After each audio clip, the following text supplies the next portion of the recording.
If you are a parent of a child with autism, you may struggle to find some resources out there, or even just safe places for your kid to exist without getting too overloaded with sensories. Well, lucky for you, our friends from the Lewes Public Library and Child Inspired are joining us on the CoastLife couch today. Welcome, ladies. Thank you for having us. We've got Lauren and Christina joining us. Now, tell us a little bit about this collaboration that you guys have going on between the Lewes Public Library and Child Inspired.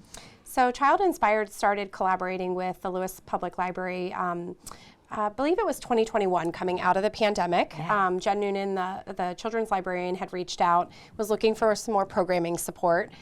So we've been offering some therapeutic parent and child education workshops, tools for tots. We've been doing Baby Friday once a month, and some caregiver wellness groups. And we've been really, really fortunate to have that collaboration with the community. Yeah. And then more recently, a parent had reached out to their team and had asked if they could do something that was, really kind of targeted for children with special needs, autism, different sensory processing disorders. And so we had worked together to develop these resources that are here.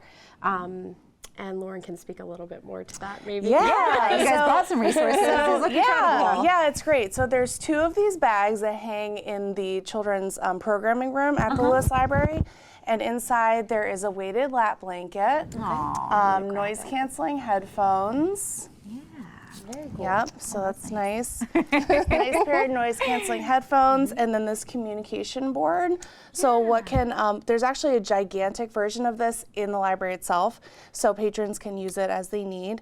But it's nice to have in the bag also, so during story time, if a child needs to use it to communicate or with anyone else in the room, it's super, super useful. And I also brought a couple titles, nothing in particular, but just to showcase that there's a bunch of different types of titles out there about different sensory needs, and it's really good to get yourself educated about that kind of thing. Absolutely, yeah. It is, definitely. So how do you think this will benefit the local community? You think that this should be something that we see in more libraries? Absolutely.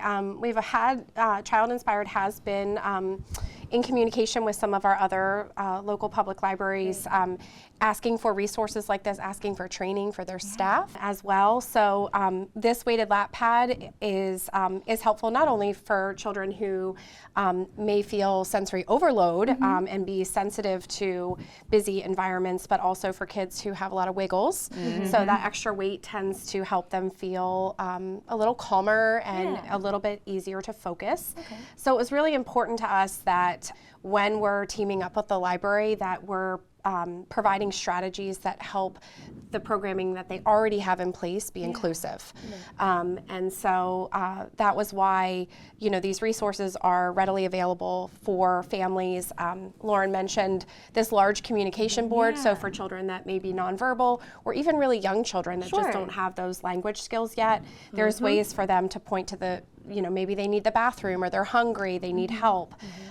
So it's really important that was not necessarily just a special story time, but that it's really kind of readily available to all kids so that they can be out in the community experiencing all that the different libraries have to offer throughout our community, which is really impressive. It really is. Yeah. It's well, we always talk about the library being a safe space to practice skills like sitting and listening, and we try to expect developmentally appropriate behavior from our kids, but this is in that same vein. We need to provide these tools for every kid to be able to experience the library in the best way they can. So this is exactly how we can start to try to do that. Awesome. So these tools are readily available in the library for kids at all times with story time? Oh, that's awesome. You guys are really leading the way. This is impressive.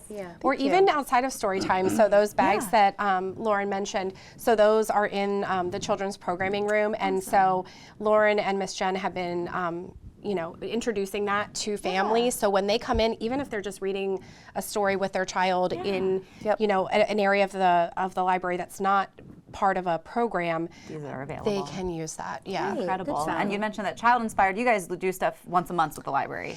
Yes. So we do Baby Fridays is once a month. We do Tools for Tots during the school year. During the summer, we kind of take a hiatus because the library, especially the Lewes Library, is bustling with programming throughout the summer. Yes. So during the school year, we do both of those programs once a month. And then we had we may kind of shift the format a little bit, but we've been trying to do some caregiver wellness groups as well, because it's so important that the caregivers of families are getting that time and some education as well. Fantastic. Awesome. So for folks who want to utilize these tools when they're at the library, all they have to do is show up, right? Yep, that's right. Great. Awesome, incredible. Well, thank you, ladies, so much for coming in and sharing about this available resource and the programs that you guys do with Child Inspired as well. It's very cool and incredible for our community. It is, yes, definitely. But we've got some more Coast Life to get to when we get back that you're not going to want to miss.